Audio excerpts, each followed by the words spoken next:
Le réveil sonna à 4h47. Mais Cole Maddox était déjà réveillé. Il avait toujours 3 minutes d'avance sur l'horloge tous les matins depuis 8 ans. Son corps connaissait des rythmes que la vie civile ne pouvait effacer s'il se levait sans déranger Lydia, qui lui tournait le dos. Ses cheveux auburn s'étalaient sur l'oreiller. Dans la faible lumière filtrant par la fenêtre de leur chambre, Cole observait sa silhouette endormie. Quelque chose semblait différent ces derniers temps. Elle était distante, distraite. Feuille d'appel envoyée rapidement lorsqu'il entra dans sa chambre. Des soirées tardives à son club de lecture qui ne semblait jamais concerner les livres. Cole enfila un short de sport et un t-shirt gris, puis se dirigea pieds nus vers la chambre de Brody. Son fils de 11 ans dormait sur le ventre, un bras pendant au bord du lit simple, la bouche entr'ouverte. L'enfant semblait paisible, en sécurité. C'était tout ce que Cole désirait pour lui. La modeste maison de banlieue de Spokane, dans l'État de Washington, n'avait rien d'extraordinaire de l'extérieur. Une maison coloniale à 2 étages, un petit jardin devant, un garage attenant. Elle s'intégrait parfaitement à toutes les autres maisons de Maple Street. C'était là tout l'intérêt. Cole Maddox devait être invisible. Il lassa ses baskets dans la cuisine, puis sortit dans l'air frais du matin. Le quartier était d'un silence de mort, à l'exception d'un chien qui aboyait 3 pâtés de maison plus loin. Cole commença sa course par un petit jogging, puis accéléra le rythme à mesure que ses muscles s'échauffaient. 8 kilomètres. Même itinéraire tous les jours sur Maple jusqu'à Riverside, à l'ouest du parc, avec une boucle autour de l'étang, puis retour. Mais ce n'était pas que de l'exercice. Cole mémorisait chaque voiture garée dans la rue, notait les maisons éclairées, les tracés des pistes. Madame Henderson avait toujours la lumière de sa cuisine allumée à 17h15. La berline bleue au coin de la rue n'avait pas bougé depuis 4 jours, probablement en vacances. La nouvelle famille dans la serre avait des horaires irréguliers pendant qu'il courait. L'esprit de Cole erra vers le tatouage caché sous sa chemise. Un serpent noir s'enroulait autour d'une dague gravée sur sa côte gauche. Dans certains milieux, cette encre signifiait la mort. En Europe de l'Est, les seigneurs de guerre payaient des fortunes pour connaître le vrai nom du fantôme.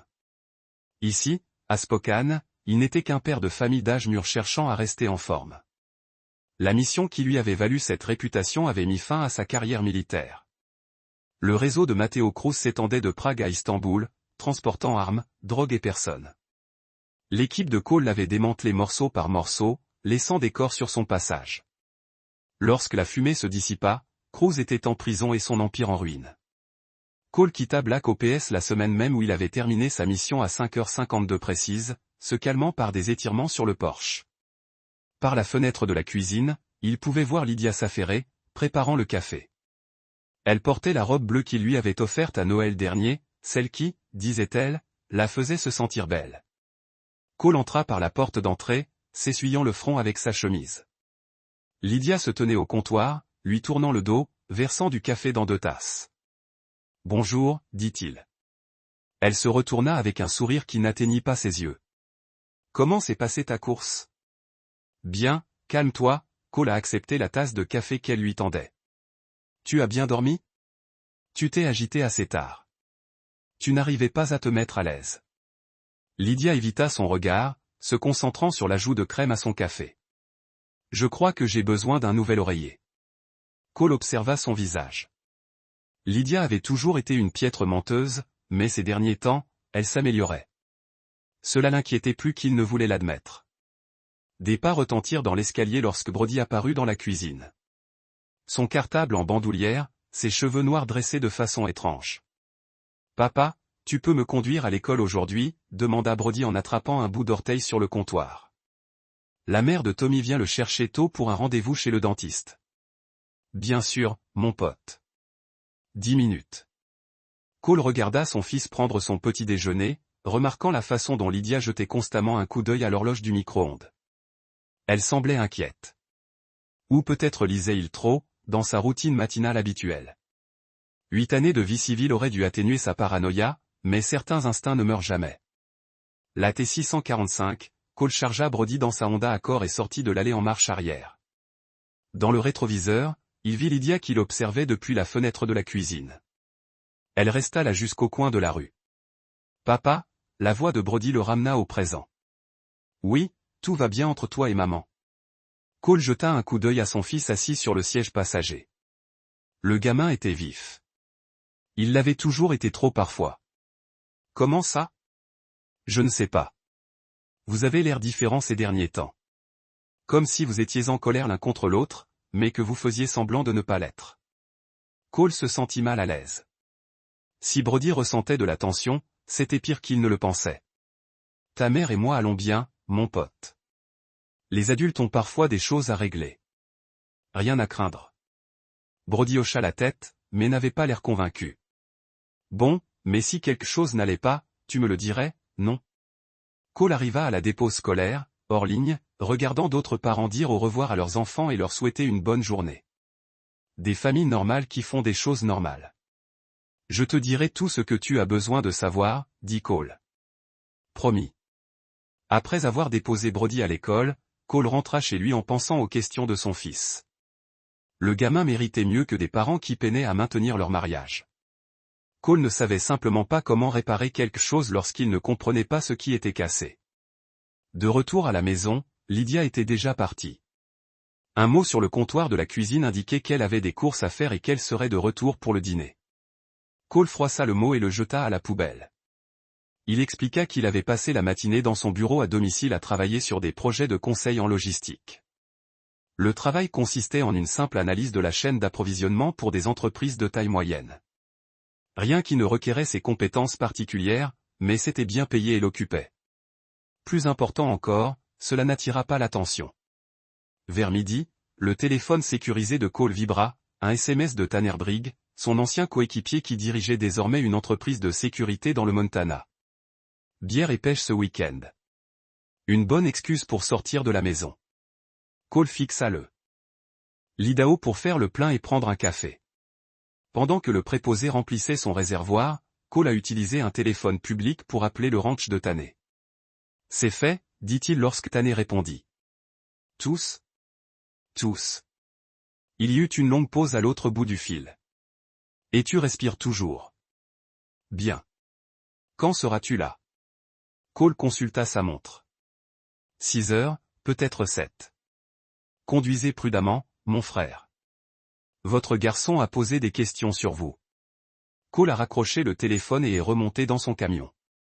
L'autoroute s'étendait devant lui, vide et sombre, menant au Montana et à tout ce qui allait suivre. Dans le rétroviseur, il pouvait voir la lueur des lumières de Spokane s'estomper au loin. Il avait perdu tout ce qui comptait, sa femme, sa maison, sa tentative de mener une vie normale. Mais il sauverait la chose qui comptait le plus. Brody était sain et sauf et les personnes qui le menaçaient étaient mortes. Il faudrait que le thé suffise. Message. Tanner semblait toujours savoir quand quelque chose clochait, même à 480 km. Sortir de Spokane quelques jours n'était peut-être pas une mauvaise idée. Laissons-lui et Lydia le temps de réfléchir. Point. Il répondit. Peut-être. On verra comment se passe la semaine.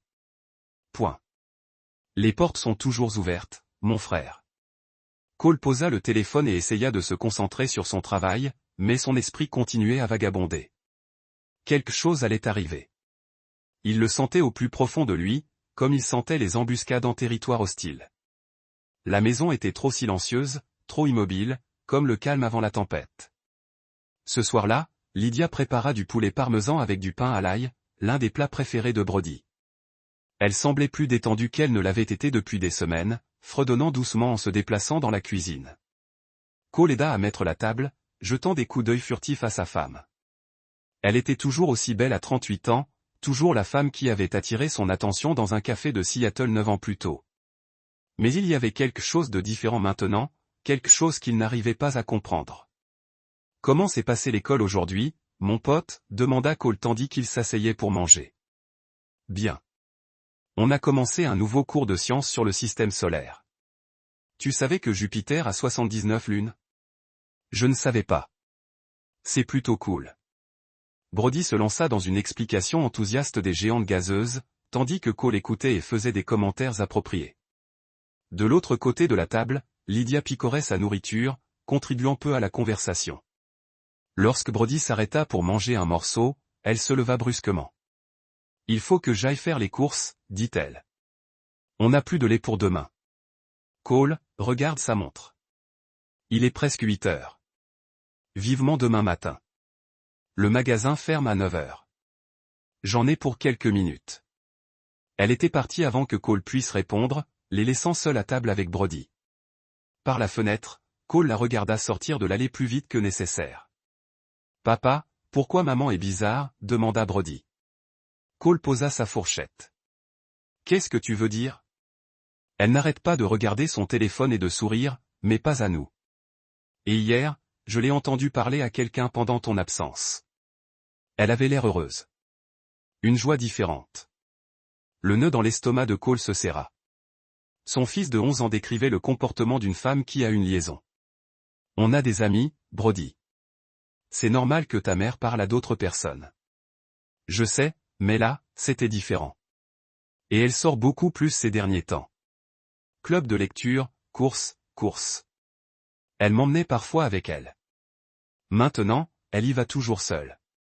Cole tendit la main par-dessus la table et serra l'épaule de son fils. Dis, quoi qu'il arrive entre ta mère et moi, ce n'est pas ta faute, d'accord? Et ce n'est pas à toi de comprendre. C'est toi l'enfant. Laisse-moi m'occuper des trucs d'adulte. Brody hocha la tête, mais son regard était inquiet. Trop inquiet pour un enfant de 11 ans. Ils finirent de dîner dans un silence relatif. Puis Brody monta faire ses devoirs pendant que Cole nettoyait la cuisine. Lydia revint 45 minutes plus tard avec 4 litres de lait et aucune explication sur le temps qu'avait pris un trajet de 5 minutes. « Tout va bien ?» demanda Cole. « Bien.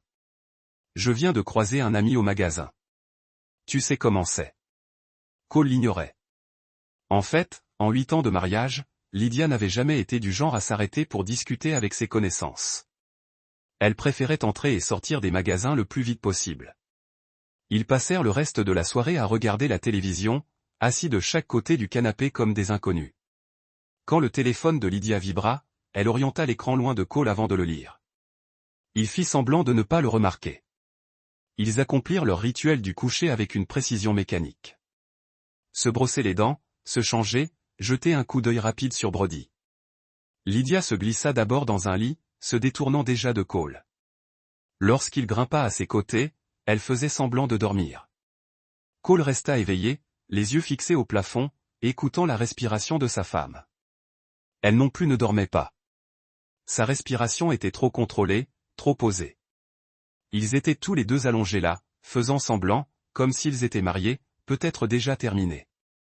Vers minuit, Cole s'endormit enfin. Mais son corps resta alerte, conditionné par des années d'entraînement à se réveiller au moindre bruit. C'est pourquoi, à 1h43 du matin, il fut instantanément réveillé en entendant Lydia se glisser hors du lit.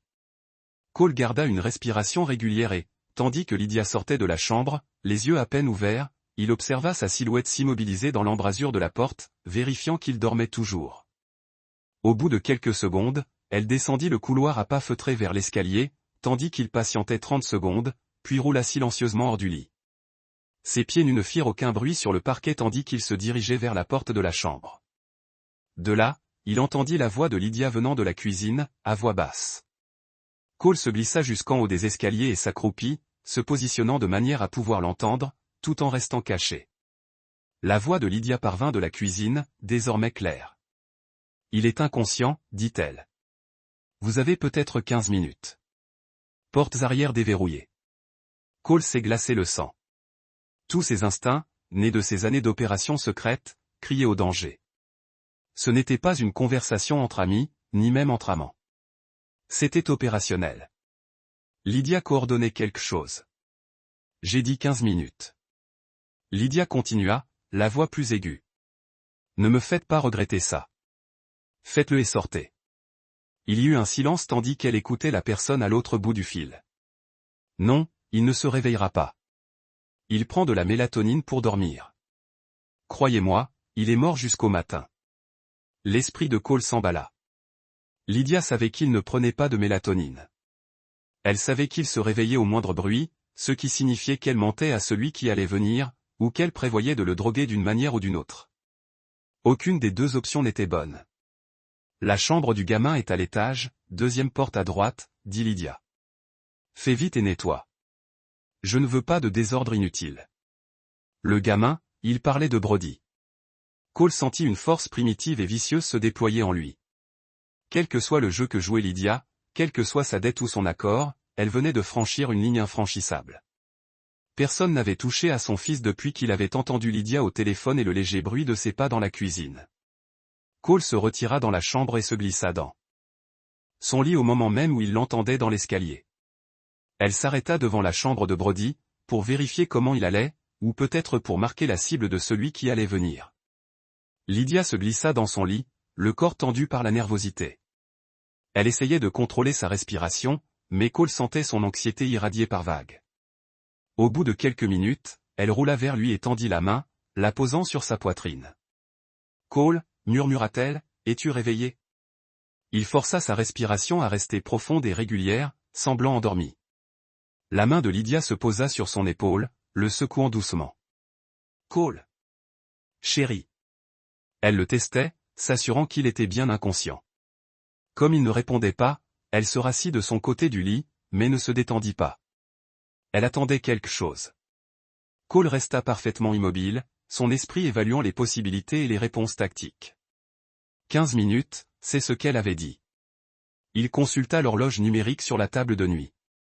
1h47, ce qui signifiait qu'il avait jusqu'à 2 heures environ pour se préparer à ce qui allait arriver par la porte de derrière. La meilleure stratégie serait de s'éclipser de la maison maintenant, de faire le tour et d'éliminer les intrus avant qu'ils n'atteignent sa famille.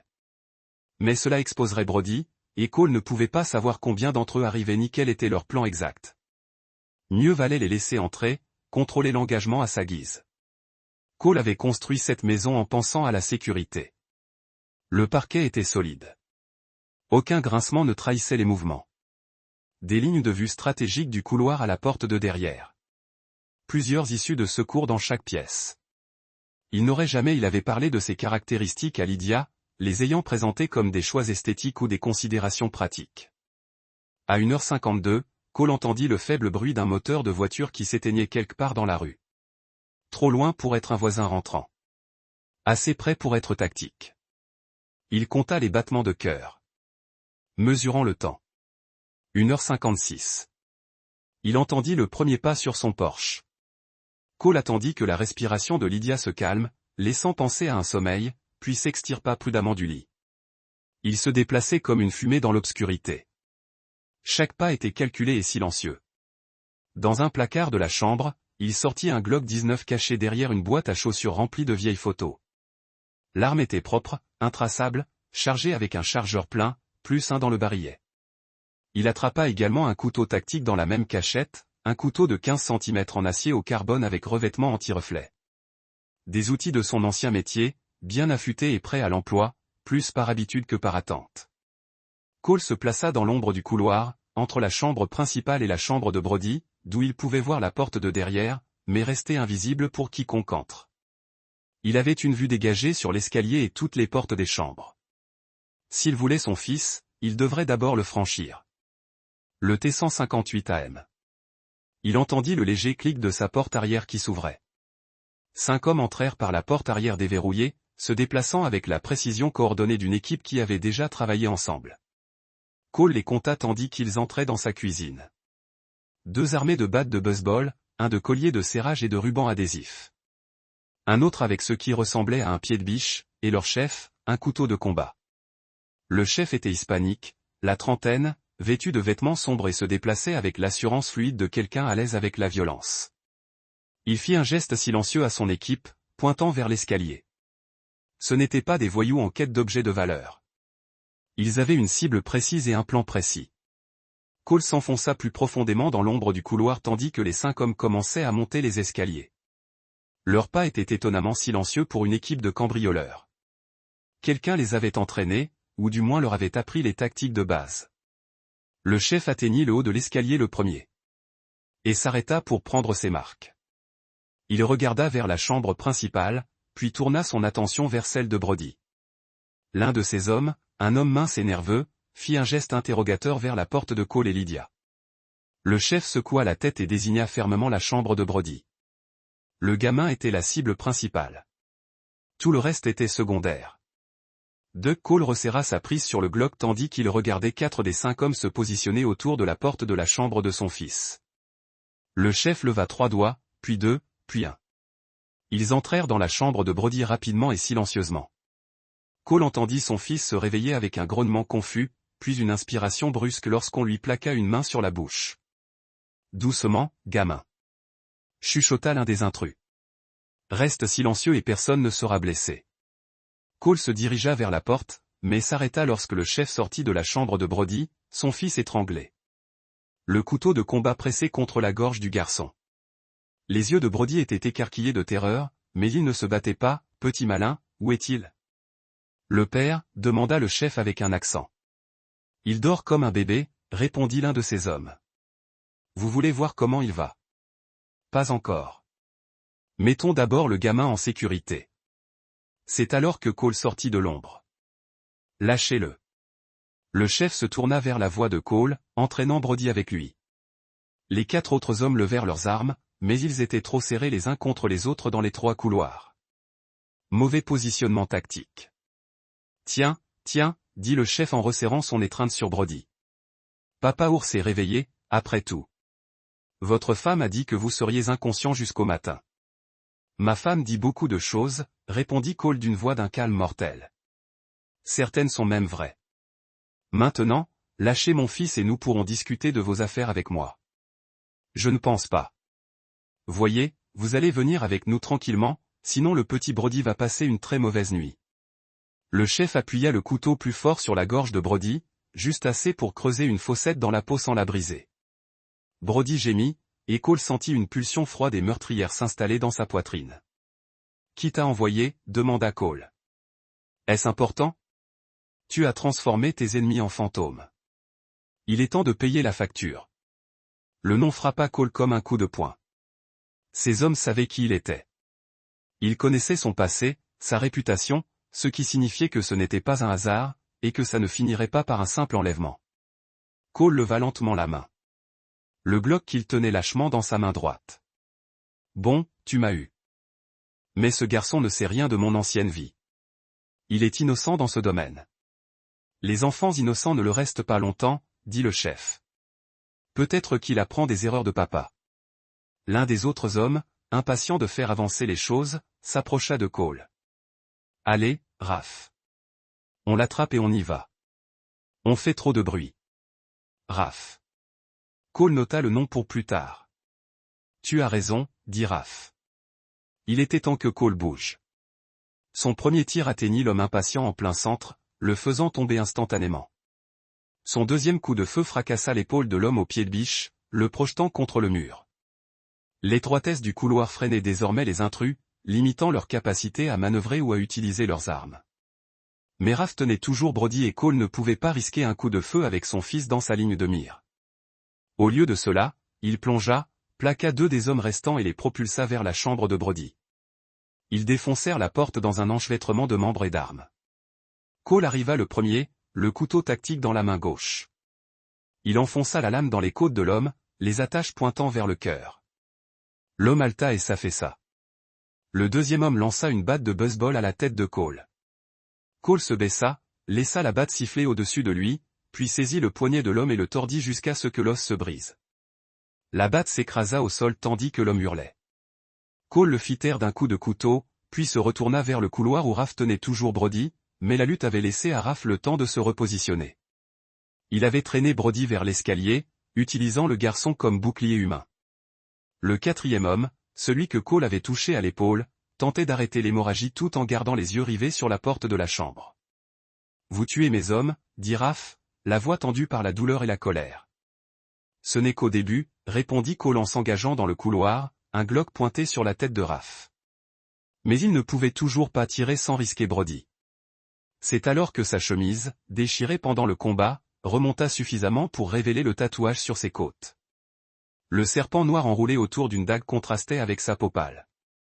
Les yeux de Raph s'écarquillèrent de reconnaissance. « C'est ça, c'est Ghost. » La panique dans sa voix était immédiate et sincère. Dans certains milieux, le fantôme était une légende. Un croque-mitaine que les parents utilisaient pour effrayer leurs enfants et les forcer à bien se tenir. L'homme qui a détruit à lui seul l'empire de Matteo Cruz et laissé une traînée de cadavres à travers 3 pays. Oh putain, halta l'homme blessé. Raph, il faut qu'on y aille. Tu ne nous as rien dit, dit Raphaël, relâchant légèrement son étreinte sur Brody. La femme ne nous avait pas dit qu'on attaquait Cole Maddox. Cole saisit l'occasion. Alors que l'attention de Raph vacillait, sa main tenant le couteau s'affaissant de quelques centimètres, Cole bougea. Il saisit le poignet de Brody et tira le garçon vers lui tout en lui enfonçant son coude dans le plexus solaire. Raph se plia en deux, à bout de souffle. Cole fit pivoter Brody derrière lui, se plaçant entre son fils et les intrus, puis porta le Glock au front de Raph. « Qui t'envoie » demanda à nouveau Cole. Avant que Raph puisse répondre, Lydia apparut en haut des escaliers. Elle observa la scène, 2 hommes morts dans le couloir. Du sang sur les murs, son mari pointait une arme sur la tempe de leur chef, sans paraître surpris. « Raph, tu dois partir » dit-elle d'un ton urgent. « Maintenant, avant que les voisins n'appellent la police. »« Ta femme a raison » dit Cole sans quitter Raph des yeux. « Mais tu ne partiras pas tant que tu ne m'auras pas dit qui veut ma mort. »« Kellen. » Raph halta, luttant encore pour respirer. « Kellen Voss. » Cole n'avait jamais entendu ce nom, mais Lydia, visiblement, si. Elle pâlit, sa main se portant à la bouche. « Tu le connais » dit Cole. Ce n'était pas une question. Lydia ne répondit pas, mais elle n'en avait pas besoin. Sa réaction dit à Cole tout ce qu'il avait besoin de savoir. « Va » dit Cole à Raph en reculant, mais en gardant l'arme pointée sur lui. « Prends ton ami blessé et sors de chez moi. Si je te revois, je te tue. » Raph aida le blessé à se relever. Tous deux jetèrent des regards nerveux à Cole tandis qu'il trébuchait vers l'escalier. Lydia se colla contre le mur pour les laisser passer. Et Cole remarqua quelque chose qui le fit bouillir de rage. Elle tendit ses clés de voiture à Ray. « Prends la Honda » murmura-t-elle. « Garez-la quelque part et laissez les clés sous le paillasson. Je viendrai demain. » Cole regarda sa femme aider les hommes qui venaient de tenter d'enlever son fils et sentit le dernier vestige d'amour qu'il avait pour elle s'éteindre complètement. Raph et son partenaire blessé disparurent dans l'escalier. Cole entendit la porte arrière claquer. Puis le bruit de la Honda de Lydia qui démarrait dans l'allée. « Papa. » La voix de Brody était faible et tremblante. « Que vient-il de se passer ?» Cole se tourna vers son fils qui se tenait sur le seuil de sa chambre, observant le carnage dans le couloir. 2 corps, du sang ruisselant sur le parquet, une odeur de poudre dans l'air. « Va faire tes bagages » dit Cole doucement. « Juste l'essentiel. On s'en va. »« Où allons-nous ?»« En lieu sûr. » Brody hocha la tête et disparut dans sa chambre. Le gamin était coriace. Cole devait bien l'admettre. La plupart des enfants de 11 ans seraient hystériques après avoir assisté à une fusillade chez eux. Cole tourna son attention vers Lydia, toujours plaquée contre le mur, fixant le cadavre par terre. « Depuis combien de temps » demanda-t-il. « Depuis combien de temps ?»« Quoi ? Depuis combien de temps es-tu Kellen Voss ?» Lydia tressaillit comme s'il l'avait giflé. « Cole, je peux t'expliquer. »« Depuis combien de temps ?»« 3 mois, murmura-t-elle. »« Et depuis combien de temps prévoyais-tu de me tuer ? Ce n'était pas censé se passer comme ça. Il disait qu'il voulait juste te faire peur, te faire quitter la ville. Personne n'était censé mourir. » Cole rit. Un rire dénué d'humour. « Tu as laissé 5 hommes armés entrer chez nous pour kidnapper notre fils, et tu pensais que personne n'allait mourir. Bon sang, Lydia, je savais que tu étais stupide, mais je ne savais pas que tu étais stupide à ce point. Ne me traite pas d'idiot. Que préférerais-tu ? Traîtresse ? Traîtresse, ça marche. » Lydia redressa une partie de sa vieille défiance qui revint. « Tu ne comprends pas ce que c'est que d'être mariée à un fantôme. Tu ne parles jamais de ton passé. Tu ne m'as jamais laissé entrer. J'avais l'impression de vivre avec une étrangère. Alors, tu as décidé de me faire tuer. J'ai décidé d'être avec quelqu'un qui voulait vraiment être avec moi. » Cole étudia le visage de sa femme, cherchant la moindre trace de la femme dont il était tombé amoureux 9 ans plus tôt. Elle avait disparu, remplacée par quelqu'un qu'il ne reconnaissait pas. « Où vas-tu » demanda Lydia tandis que Cole se dirigeait vers la chambre. « Faire ses valises. Tu ne peux pas partir comme ça. Il y a des corps chez nous. »« La police ne sera pas un problème » dit Cole. D'ici demain matin, tout sera nettoyé et nous serons partis. Tu peux rester ici et expliquer à ton petit ami pourquoi son plan a échoué. Dis-lui que le fantôme te salue. Cole fit ses valises rapidement et efficacement, n'emportant que le nécessaire pour quelques semaines de voyage. Vêtements, documents, argent liquide, armes. Il avait appris depuis longtemps à garder ses sacs de survie prêts, même dans la vie civile. En sortant de la chambre, il trouva Brody qui l'attendait dans le couloir, un sac à dos en bandoulière. Le gamin avait enfilé un jean et un sweat à capuche, et il avait fait ses bagages avec la même efficacité que son père lui avait apprise pour les sorties camping. « Prêt ?» demanda Cole. Brody hocha la tête. « Et maman ?» Cole jeta un coup d'œil à Lydia, toujours debout en haut des escaliers, les regardant, les larmes aux yeux. « Ta mère a fait son choix, » dit Cole. « Maintenant, c'est nous qui faisons le nôtre. » Ils passèrent devant elle sans un mot, contournant prudemment les corps dans le couloir. Cole s'occuperait du nettoyage plus tard. Pour l'instant, mettre Brody en sécurité était la seule priorité lorsqu'ils atteignirent le bas des escaliers. Cole entendit Lydia l'appeler. Il marqua une pause, mais ne se retourna pas. « Je suis désolé, dit-elle. Je n'ai jamais voulu que quelqu'un soit blessé. » Cole regarda son fils qui fixait la porte de derrière par laquelle 5 hommes armés étaient entrés chez eux moins d'une heure auparavant. « Oui, tu l'as fait, » dit Cole sans se retourner. « Tu voulais juste que ce soit moi. » Ils sortirent par la porte d'entrée, pénétrant dans l'obscurité qui précédait l'aube, en direction du camion de Cole garé dans la rue. Alors qu'ils quittaient Maple Street, Cole aperçut Lydia dans son rétroviseur, debout sur le seuil de leur maison, les regardant disparaître dans la nuit. Cole conduisit jusqu'à ce qu'il trouve un restaurant ouvert 24h24 en périphérie de Spokane.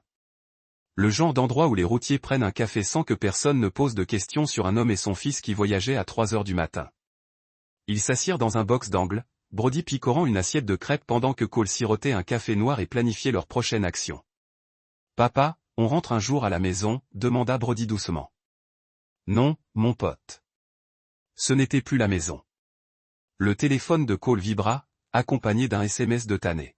« Quelque chose n'allait pas ? Il recevait des signaux étranges venant de chez vous. » Même à la retraite, Tanner Brigg avait des contacts dans les forces de l'ordre et les réseaux de renseignement.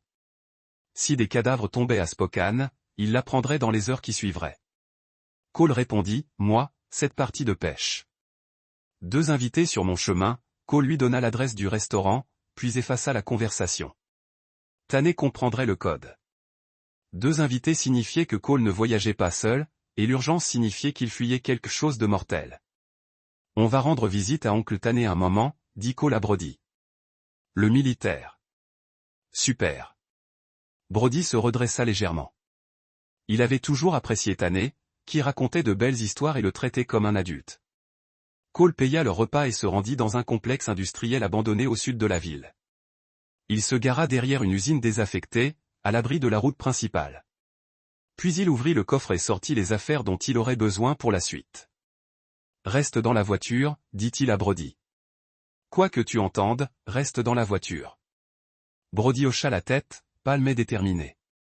Cole retourna vers la maison de Maple Street, traversant les arrière-cours et les rues adjacentes pour éviter les routes principales. Il avait intentionnellement laissé en vie l'un des intrus. Le blessé, trop paniqué pour se défendre efficacement. À présent, l'homme devait être en sécurité, recevant des soins médicaux et pensant survivre à une rencontre avec un fantôme légendaire. Cole comptait bien corriger cette hypothèse. Il lui fallut 40 minutes pour retrouver Sean Kepler. Le blessé avait réussi à rejoindre un motel de Sidi, à l'est de la ville, le genre d'établissement qui louait des chambres à leur sans demander de papier d'identité. Cole le trouva dans la chambre 147, inconscient sur le lit, l'épaule enveloppée de serviettes ensanglantées. Sean se réveilla avec un fer froid plaqué contre son front. « Bonjour, Sean, » dit Cole doucement. Les yeux du blessé s'écarquillèrent de terreur. « Comment t'as-tu trouvé ? » J'ai suivi la trace de sang. Tu devrais vraiment faire examiner ton épaule par un professionnel. Cole s'assit sur l'unique chaise de la chambre, le Glock pointé sur la poitrine de Sean. Maintenant, nous allons avoir une conversation. La qualité de tes réponses déterminera si tu survivras assez longtemps pour voir le lever du soleil. Sean essaya de se redresser, grimaça à cause de la douleur dans son épaule et se laissa retomber contre les oreillers. Que veux-tu savoir ? Tout. Commence par Kellen Voss. Le visage de Shan pâlit. Écoute, mec, je ne connais rien aux affaires de Kellen. Je fais juste des petits boulots quand il appelle. Quel genre de boulot? Du recouvrement? La plupart des gens qui doivent de l'argent ont besoin d'être convaincus de payer. Ce soir était censé être différent. À quel point? Shan hésita, pesant visiblement ses options. Cole l'aida à se décider en appuyant le canon de son arme contre son épaule blessée. Différent comment? Répéta Cole. Ce n'était pas une question d'argent. Shan halta. C'était personnel. Une femme est venue voir Kellen. Elle a dit que son mari devait disparaître. Elle a proposé une grosse somme et une aide pour les visites. Lydia. Oui, c'est bien son nom. Très jolie, mais froide comme la glace quand elle parlait de toi. Elle a dit que tu étais dangereuse. Que tu ne quitterais jamais la ville à moins d'y être obligé. Cole sentit les pièces du puzzle s'assembler. Alors Kellen décida d'éliminer le problème. Il ne savait pas qui tu étais. Aucun de vous ne l'a fait. La femme vient de dire que vous étiez un ancien militaire. Je pourrais me battre. Si nous avions su que vous étiez Cole Maddox, vous vous seriez enfui. Bon sang, c'est vrai, nous l'aurions. Vous savez ce qu'on dit de vous en prison. Que vous avez tué 12 hommes à Prague sans tirer un seul coup de feu. Que vous avez obligé Matteo Cruz à surveiller pendant que vous brûliez son empire. Cole aussi avait entendu ces histoires. La plupart étaient exagérées, mais ils servent à quelque chose. La peur était une arme et la réputation une armure. Parlez-moi de l'opération de Kellen. Dit Cole. Shan a parlé pendant 20 minutes, révélant tout ce qu'il savait sur Kellen Voss et son réseau criminel. La discothèque Velvet Room était le centre des opérations, servant à la fois d'entreprise légitime et de façade pour la distribution de drogue. Kellen avait des relations avec des fournisseurs au Mexique et des clients dans tout le nord-ouest du Pacifique. Plus important encore, Shan a révélé que Kellen était un intermédiaire pour Matteo Cruz, qui avait reconstruit son organisation après sa sortie de prison. Cruz utilisait Kellen pour établir un pied-à-terre dans l'État de Washington, testant ainsi le terrain en vue d'une expansion plus importante. Quelle est la place de Raph? A demandé Cole. Il a les yeux et les oreilles en croisière ici. Garde Kellen en ligne. Assurez-vous que l'argent circule vers le sud. Un vrai professionnel, pas comme nous autres, les gars de la rue. Cole a traité ces informations. Si Raph relevait de Cruz, alors Cruz saurait bientôt que Cole Maddox était vivant et opérait à Spokane. L'homme que Cole avait détruit des années auparavant voudrait se venger. Bien. Cole en avait assez de fuir son passé. Encore une question, dit Cole. Combien d'hommes Kellen a-t-elle? Peut-être une douzaine d'habitués, plus des gars à qui il peut faire appel pour des travaux spéciaux. Mais si Cruz s'en mêle, combien alors? 50, peut-être plus. Cruz dispose désormais de sérieuses ressources. Cole hocha la tête. 50 hommes étaient gérables s'il planifiait soigneusement et choisissait son champ de bataille. La clé était d'agir vite, de frapper fort et de les empêcher d'organiser une réponse efficace. Merci, Shan. Vous avez été très utile. Le visage de Shan s'éclaira d'espoir. Donc, nous allons bien. Tu me laisses partir. Cole se leva de sa chaise. J'ai dit que tu étais utile. Je n'ai pas dit que tu étais pardonné. Les yeux de Shan s'écarquillèrent lorsque Cole leva l'arme. Attendez, s'il vous plaît. Le tir réprimé était à peine plus fort qu'un murmure. Shan Kepler s'affala contre les oreillers. Un joli trou au centre de son front. Cole essuya tout ce qu'il avait touché, puis sortit de la chambre du motel et disparut dans l'obscurité d'avant l'aube. Pas de témoins, pas de détails. Tanner Brigg est arrivé au restaurant juste au moment où le soleil se levait, au volant d'un pick-up Ford noir avec des plaques Montana. C'était un grand homme, mesurant 6 minutes 4 secondes et bâti comme un secondeur avec des cheveux grisonnants et des yeux intelligents qui ne manquaient de rien. Cole avait servi avec lui pendant 3 ans et il n'y avait personne en qui il avait davantage confiance. Tanner a jeté un coup d'œil à Cole et Brody assis dans le stand du coin et a immédiatement compris la situation. Il se glissa sur le siège en face d'eux, l'expression sombre. À quel point? Demanda-t-il doucement. C'est déjà assez grave pour que nous devions disparaître pendant un moment. Tanner jeta un coup d'œil à Brody, qui faisait semblant de lire un menu tout en écoutant chaque mot. Eh, gamin, tu veux voir mon ranch dans le Montana? J'ai des chevaux, de la pêche, de grands espaces. Brody a regardé son père, qui a hoché la tête. Ça a l'air génial, oncle Tanné. Bien. Nous partirons dans quelques minutes. Tanné a tourné son attention vers Cole. Quel est le niveau de menace? Immédiat et croissant. Ils sont venus chercher le garçon. Le visage de Tanné s'est assombri. Quiconque a menacé des enfants a franchi une ligne qui ne pouvait pas être franchie. Du moins pas dans Tanné's World. Who are we dealing with? Local Criminal Network with yes to Matteo Cruz. Tanné whistled softly. Cruz is supposed to be dead. Report of his death were greatly exaggerated. They drove north in convoy. Cole following Tanné's pickup through the mountains of northern Idaho into Montana. The landscape was beautiful rolling hills, dense forest, snow-capped peaks in the distance. It looked like freedom. Montana's ranch was 20 acres prime Montana real estate surrounded by national forest and accessible uniquement par un seul chemin de terre.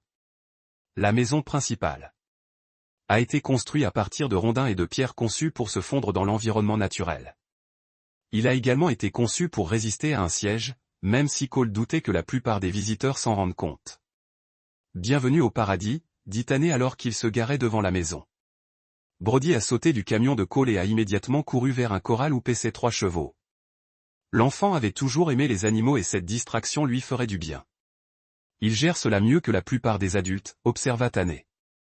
Il est plus dur qu'il n'en a l'air. Il tient ça de son père. Cole et Tanné se dirigèrent vers la maison, gardant la voix basse pour que Brody ne puisse pas entendre. Alors, c'est quoi le jeu? Demanda Tanné. Nous pouvons assurer la sécurité des enfants ici indéfiniment. J'ai de bonnes personnes, une solide sécurité, et nous sommes loin de tout. C'est le problème. Ils continueront à venir. Cela ne finira pas tant que je n'y aurai pas fini. Tanné s'arrêta de marcher et se tourna vers son ancien coéquipier. Ces gars-là, ce ne sont pas des voyous locaux. Ils ont une structure, un financement et aucune raison de reculer. Ce ne sera pas un cas unique. Bien, répondit Cole. Je veux qu'ils continuent à venir. Tu es sûr de ça? Parce qu'une fois que vous ouvrez cette porte, vous ne pouvez plus la fermer. Vous serez de retour dans la vie, redevenu un fantôme. C'est ce que tu veux pour ton fils? Cole regarda Brody, qui caressait maintenant l'un des chevaux à travers la clôture. L'enfant souriait pour la première fois depuis l'invasion de domicile. Ce que je veux, c'est qu'il soit en sécurité. Pourquoi je veux, c'est qu'il grandisse sans regarder par-dessus son épaule. La seule façon d'y parvenir est d'éliminer complètement la menace et sa mère. L'expression de Cole se durcit. Elle a fait son choix en ouvrant cette porte. Tanné hocha lentement la tête. Il avait déjà vu ce regard dans les yeux de Cole. Généralement juste avant que quelqu'un ne meure violemment. Très bien, mais tu n'y vas pas seul. J'ai des contacts, des ressources. Nous faisons cela intelligemment. Je travaille mieux en solo. Pas cette fois. Cruz a désormais une armée. Vous avez besoin de sauvegarde. Cole y réfléchit. Tanné avait raison. Se mesurer à un empire criminel reconstruit à lui seul était un suicide, aussi bon soit-il. Et Brody avait besoin d'au moins un parent pour survivre à cette guerre. À quoi penses-tu? A demandé Cole. Donnez-moi 48 heures pour passer quelques appels. Je connais des gens qui doivent des faveurs. Des gens qui aimeraient avoir une chance dans l'organisation de Cruz. Nous avons constitué une petite équipe. Frappez-les fort et vite avant qu'ils ne réalisent ce qui se passe. Non. Trop de variables. Trop de gens à qui faire. Confiance. Je vais gérer ça à ma façon. Côté bronzeur.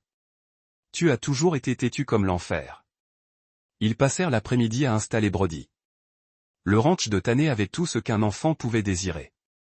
Des chevaux, des VTT, un étang de pêche, des kilomètres de sentiers à explorer. Plus important encore, il comportait des mesures de sécurité qui assureraient sa sécurité pendant l'absence de Cole. Ce soir-là, ils se sont assis sur le porche et ont regardé le coucher de soleil peindre les montagnes en or et en rouge.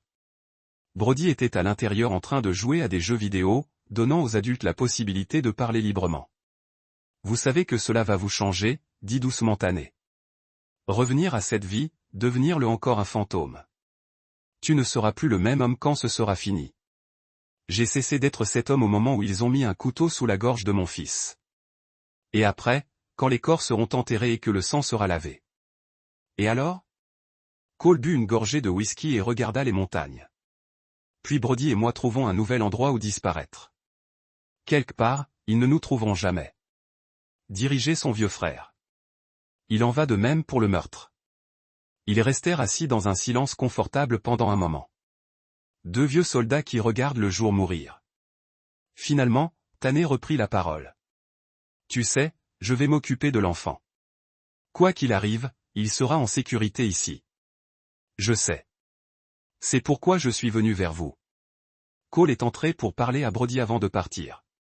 Il a trouvé son fils dans la chambre d'amis en train de déballer ses vêtements dans une commode en bois. C'est plutôt cool, a déclaré Brody, essayant de paraître optimiste. Oncle Tanner a dit qu'il m'apprendrait à monter à cheval demain. Cela a l'air amusant. Vous avez toujours voulu apprendre. Brody s'assit sur le bord du lit, sa gaieté forçait s'effaçant. Papa, où tu y vas? Cole était assis à côté de son fils, choisissant soigneusement ses mots. Je dois retourner à Spokane et m'occuper de certaines choses. Assurez-vous que les personnes qui nous ont blessés ne peuvent blesser personne d'autre. Vous allez les combattre. Ce n'était pas une question. Brody était trop intelligent pour se laisser berner par des euphémismes. Oui. Reviendras-tu? Cole a regardé son fils dans les yeux et y a vu de la peur, mais aussi de la confiance. Brody croyait que son père pouvait tout gérer. Pourrait résoudre n'importe quel problème. Cole espérait que sa foi n'était pas déplacée. Je reviendrai, a promis Cole. Quoi qu'il arrive, je reviendrai vers vous. Brody le serra alors dans ses bras, le serrant fort comme s'il avait peur que son père ne disparaisse. Cole le retint, mémorisant le moment. Si les choses tournaient mal à Spokane, ce serait peut-être la dernière fois qu'il tenait son fils dans ses bras. Je t'aime, mon pote. Je t'aime aussi, papa. Cole a quitté le ranch avant l'aube, se dirigeant vers le sud à travers les montagnes en direction de Spokane et de tout ce qui l'attendait là-bas. Dans son rétroviseur, il pouvait voir le ranch devenir de plus en plus petit jusqu'à ce qu'il disparaisse complètement. Il est temps de redevenir le fantôme. Cole a passé la première journée à Spokane à surveiller la Velvet Room. La discothèque occupait un entrepôt reconverti dans le quartier du centre-ville, entouré de restaurants, de galeries et de condominiums haut de gamme. C'était le genre d'endroit qui attirait les jeunes professionnels et les étudiants, les gens qui avaient de l'argent à dépenser en boissons trop chères et qui avaient l'illusion du danger. Depuis son poste dans un parking de l'autre côté de la rue, Cole a étudié les mesures de sécurité et les modèles opérationnels du club. 2 videurs à l'entrée principale. 2 grands gars qui semblent capables de se débrouiller dans un combat. Une entrée latérale pour le personnel et les livraisons. Surveillé par un seul gardien qui passait la plupart de son temps sur son téléphone. Les sorties de secours des côtés et ouest étaient probablement alarmées mais non gardées. La sécurité ferroviaire serait à l'intérieur. Cole le savait. Des hommes comme Kellen Voss ne confiaient pas leur vie au personnel de porte au salaire minimum. Cole a également observé les rotations du personnel, notant qui arrivait, quand et où il se garait. Kellen lui-même est arrivé à 19h. Dans une Mercedes argentée, garée sur une place réservée près de l'entrée latérale. Il était plus jeune que ce que Cole avait imaginé, peut-être au début de la trentaine, avec le genre de beauté raffinée qui plairait aux femmes au foyer solitaire. Sa vue fit bouillir le sang de Cole. C'était l'homme pour lequel sa femme l'avait trahi, l'homme qui avait ordonné l'attaque contre sa famille. Cole se força à rester calme, à s'en tenir au plan. L'émotion le ferait tuer. Au cours des 2 jours suivants, Cole a cartographié l'ensemble des opérations de Kellen. La Velvet Room n'était que la pointe de l'iceberg. Kellen contrôlait la distribution de drogue dans tout Spokane et les comtés environnants. Grâce à un réseau de dealers, de policiers et de fonctionnaires corrompus, l'argent circulait dans la discothèque, mais les véritables affaires se déroulaient dans les bureaux du sous-sol et dans les arrière-salles. Cole a également confirmé les informations de Shan sur Matteo Cruz. Des conversations téléphoniques interceptées avec un microphone directionnel ont révélé que Kellen faisait effectivement rapport à quelqu'un au Mexique, quelqu'un qu'il appelait le vieil homme. Cole reconnut la différence dans la voix de Kellen. La manière prudente avec laquelle il choisissait ses mots. Il parlait à quelqu'un qui pourrait le faire tuer d'un coup de téléphone. Bien. Cela a donné à Cole un effet de levier. La 3e nuit, Cole est entré par effraction dans un magasin d'électronique et a acquis l'équipement dont il aurait besoin pour la prochaine phase de son plan. Caméra, émetteur, appareil d'enregistrement haut de gamme, tous intraçables, tous payés avec de l'argent qu'il a dépensé le lendemain pour installer des équipements de surveillance dans toute la ville, en se concentrant sur les principales routes de distribution de Kellen. Si Cole voulait détruire l'opération, il devait d'abord en comprendre tous les aspects. Le plan qui en a émergé était élégant dans sa simplicité. Cole n'attaquerait pas Kellen directement. Ce serait trop évident, trop attendu. Au lieu de cela, il ferait de Kellen un handicap pour Cruz. Ensuite, laisser le chef du cartel faire le gros du travail. Après cela, Cole ramasserait les morceaux commencés avec l'expédition de drogue. Chaque jeudi soir, une cargaison de cocaïne et d'héroïne arrivait au Velvet Room via un camion frigorifique censé transporter des fournitures de restaurant. La drogue était déchargée sur le quai de chargement du club, puis distribuée aux dealers de toute la région. C'était une machine bien huilée qui a généré des millions de dollars en revenus chaque mois. Cole a décidé de perturber cette machine qu'il a attendue jusqu'à 2 heures du matin jeudi matin, puis s'est approché du quai de chargement depuis l'allée derrière le club. Un garde était assis sur une chaise pliante, fumant des cigarettes et jouant à des jeux sur son téléphone. Cole apparut derrière lui comme une ombre, appliquant un étranglement qui rendit l'homme inconscient en quelques secondes. La porte du quai de chargement était sécurisée par une serrure électronique, mais Cole avait appris à vaincre de tels systèmes au cours de ses années Black Ops.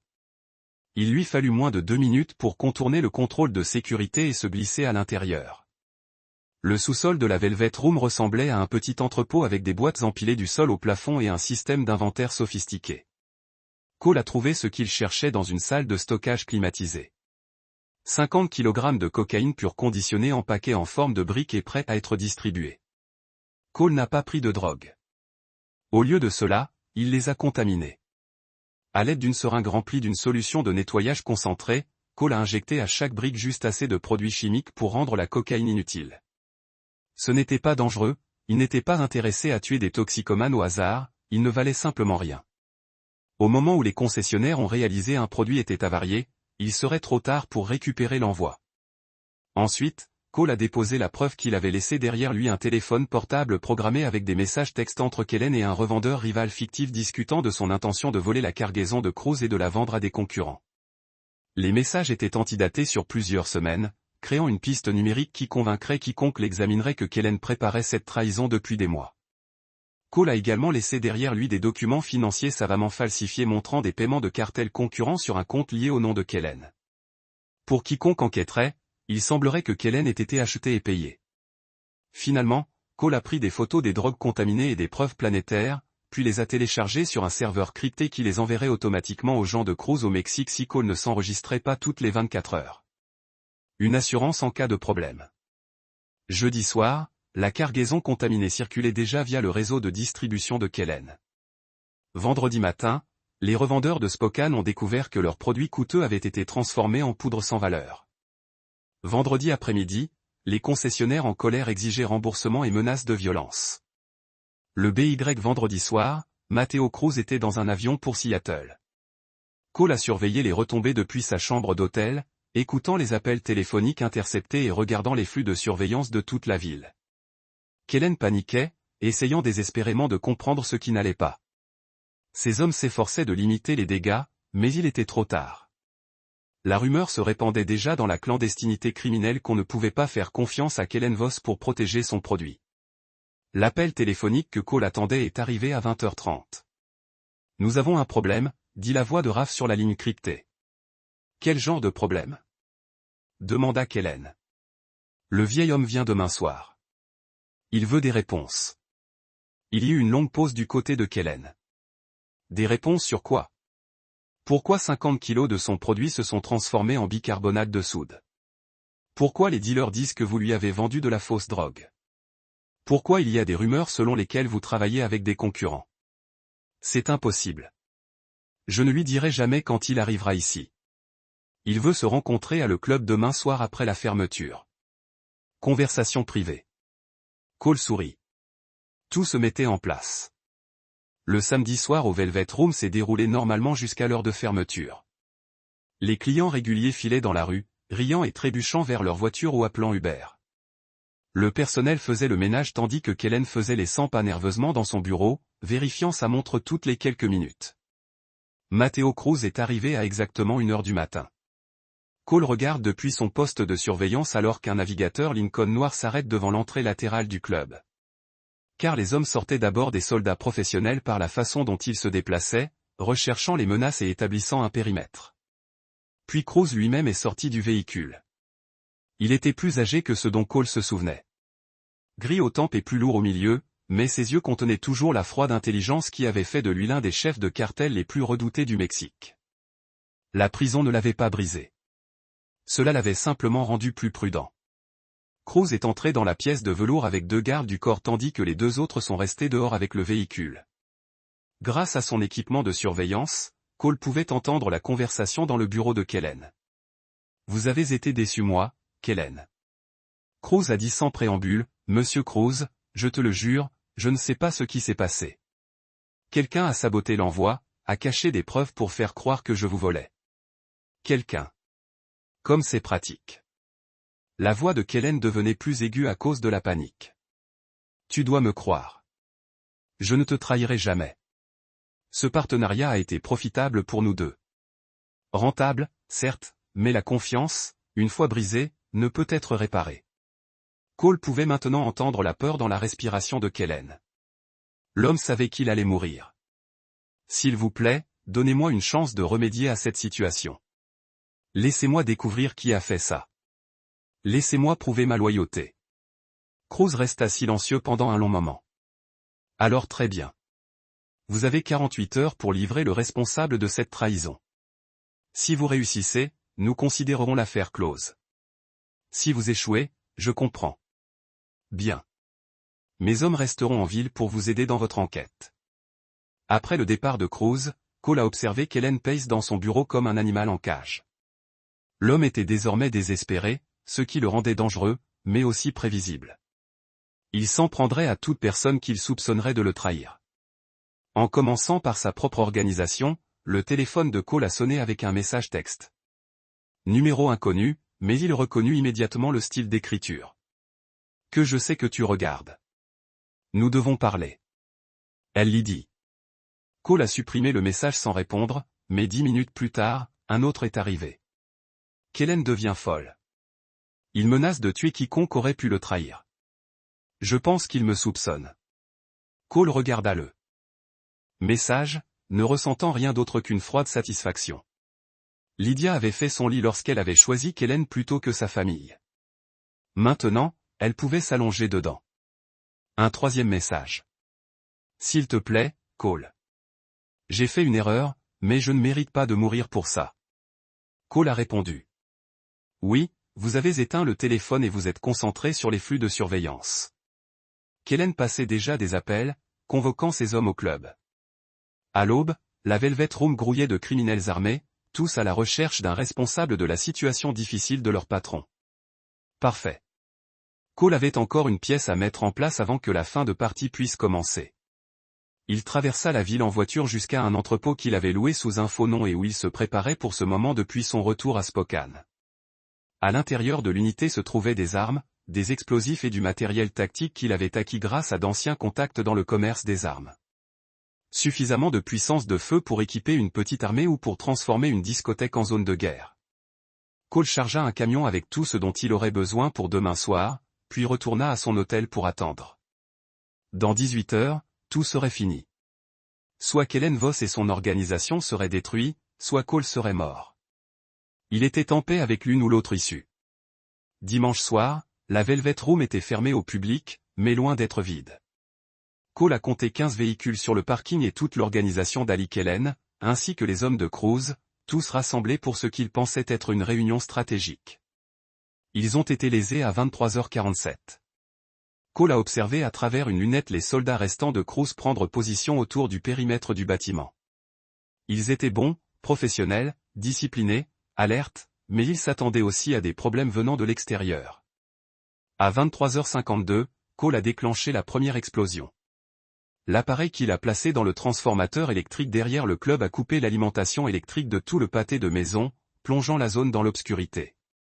L'éclairage de secours s'est déclenché à l'intérieur de la Velvet Room. Mais la panne soudaine a créé exactement la confusion dont Cole avait besoin pour que les gardes du périmètre de Crows supposent immédiatement qu'ils étaient attaqués. Ils commencèrent à se diriger vers les entrées du club, essayant d'établir des positions défensives dans l'obscurité. Leur discussion radio était frénétique. Des soldats professionnels essayant de coordonner une réponse à une menace inconnue. T 23h55 Cole a déclenché la deuxième explosion. Celui-ci a détruit la tour de téléphonie cellulaire à 6 pâtés de maison, coupant ainsi toute communication sans fil dans la zone. Désormais, les hommes de Crows ne pouvaient plus se coordonner ni appeler du renfort. Ils étaient isolés, aveuglés de plus en plus paranoïaques. T 23h58 Cole se glissa dans la salle de velours par l'entrée de livraison. L'intérieur du club était le chaos. L'éclairage de secours projetait tout dans des ombres rouges infernales et des hommes armés se criaient des ordres contradictoires. Certains voulaient évacuer Kellen et ses équipages immédiatement. D'autres voulaient sécuriser le bâtiment et attendre le retour du courant. Personne ne commandait, ce qui signifiait que personne ne pensait clairement. Cole se déplaçait dans la zone de stockage du sous-sol comme un fantôme, éliminant les cibles silencieusement et efficacement.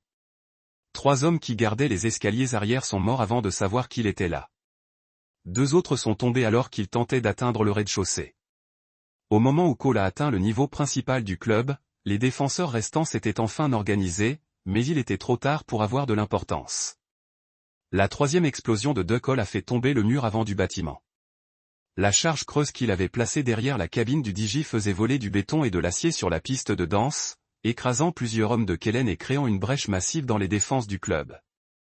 La poussière et les débris remplissaient l'air, rendant impossible la vision à plus de quelques mètres dans n'importe quelle direction. C'est alors que les soldats survivants de Crows commettèrent leur erreur tactique. En supposant que le bâtiment était attaqué par un cartel rival, ils ont commencé à tirer sur tout ce qui bougeait à l'intérieur de la Velvet Room. Dans l'obscurité et la confusion, ils ne pouvaient pas faire la distinction entre les ennemis et les hommes de Kellen. Le club est devenu une zone de tir libre avec 2 groupes de criminels se tirant dessus tandis que Cole éliminait les survivants dans l'ombre. Cole a trouvé Raph dans la section VIP, a essayé de coordonner une défense avec une radio cassée et des munitions en baisse. L'homme qui tenait un couteau sous la gorge de Brody était accroupi derrière une table renversée, criant des ordres que personne ne pouvait entendre malgré les coups de feu. Cole s'approcha par derrière, se déplaçant silencieusement à travers la fumée et les débris. Lorsqu'il fut suffisamment proche pour sentir l'eau de colonne de raie, il murmura à l'oreille de l'homme. « Tu te souviens de moi ?» Raph se retourna, les yeux écarquillés de terreur lorsqu'il reconnut le fantôme. Il essaya de lever son arme, mais Cole était déjà sous sa garde. Le gros passa autour du cou de Raph en douceur, de manière professionnelle, coupant son cri avant qu'il ne puisse commencer. « C'est pour mon fils », murmura Cole alors que la vie disparaissait des yeux de Raph. La fusillade continuait autour d'eux, mais Cole était invisible dans le chaos. Il se déplaçait dans la salle de velours comme un ange de la mort, éliminant les menaces et les obstacles avec une précision mécanique. Chaque meurtre le rapprochait de ses cibles principales. Il trouva Kellen dans son bureau, recroquevillé derrière son bureau avec un pistolet dans ses mains tremblantes. L'homme qui avait ordonné l'attaque contre la famille de Cole ne ressemblait en rien au prédateur confiant qui avait séduit Lydia. Il ressemblait à ce qu'il était vraiment, un petit criminel qui s'était mis au-dessus de sa tête. Cole. Kellen halta quand il le vit. Dieu merci. Nous devons sortir d'ici. Les hommes de Crows sont devenus fous. Ils tirent sur tout le monde. Cole ne dit rien. Il se tenait juste sur le pas de la porte avec du sang sur ses vêtements et la mort dans les yeux. Écoutez, je sais qu'il y a eu un malentendu, a poursuivi Kellen. Le désespoir faisait craquer sa voix. Tout ce que Lydia vous a dit, ce n'est pas vrai. Je n'ai jamais voulu faire de mal à vous ou à votre fils. Toute cette histoire est devenue incontrôlable. Vous avez mis un couteau sous la gorge de mon enfant, dit doucement Cole. Ce n'était pas mon idée. Raph et ses hommes sont devenus trop zélés. Je leur ai dit de faire attention, de rendre les choses propres. Cole entra dans le bureau et ferma la porte derrière lui. Le bruit des coups de feu était désormais étouffé et lointain. Tu étais à ma femme. Le visage de Kellen pâlit. C'est différent. C'est entre adultes. Ton mariage était déjà terminé, Cole. Lydia m'a dit que tu étais froide et distante. Elle avait besoin de quelqu'un qui puisse lui donner ce dont elle avait besoin. Et qu'est-ce que c'était ? De l'attention, de l'affection, un avenir qui n'impliquait pas de chercher par-dessus son épaule les fantômes du passé. Cole y réfléchit. Peut-être que Kellen avait raison. Peut-être que son mariage était voué à l'échec depuis le début. Peut-être que Lydia avait simplement choisi la vie qu'elle voulait plutôt que la vie qu'elle avait. Cela n'avait plus d'importance maintenant. Où est-elle? A demandé Cole. Coffre-fort. Quelque part tu ne la trouveras jamais. Cole leva son arme. Mauvaise réponse. Attendez. Kellen leva les mains. Elle est au Riverside Motel, chambre 237. Elle s'y cache depuis jeudi, complètement effrayée. S'il vous plaît. Elle en a assez enduré. Cole a tiré sur Kellen 2 fois dans la poitrine, puis une fois dans la tête pour être sûr. L'homme qui a détruit sa famille est mort sans dignité, saignant sur le sol de son propre bureau. Les tirs dans le club principal commençaient enfin à s'éteindre. Cole pouvait entendre les sirènes de la police et des pompiers au loin répondant aux informations faisant état d'explosions et de coups de feu dans le centre-ville. Il était temps de partir. Mais d'abord, il lui restait encore une étape à faire. La chambre 237 du Riverside Motel était exactement ce à quoi Cole s'attendait. Bon marché, anonyme, le genre d'endroit où les gens vont pour disparaître. Il resta un moment devant la porte, écoutant le son de la télévision à l'intérieur. Un film de fin de soirée, probablement quelque chose d'insensé pour passer les heures. Cole a utilisé une carte de crédit pour faire glisser la serrure, une compétence qu'il avait apprise bien avant ses années militaires. La porte s'ouvrit silencieusement, révélant une petite pièce avec un lit double, une commode et une chaise près de la fenêtre. Lydia était assise sur le lit en pantalon de survêtement et en t-shirt, regardant la télévision sans vraiment la regarder.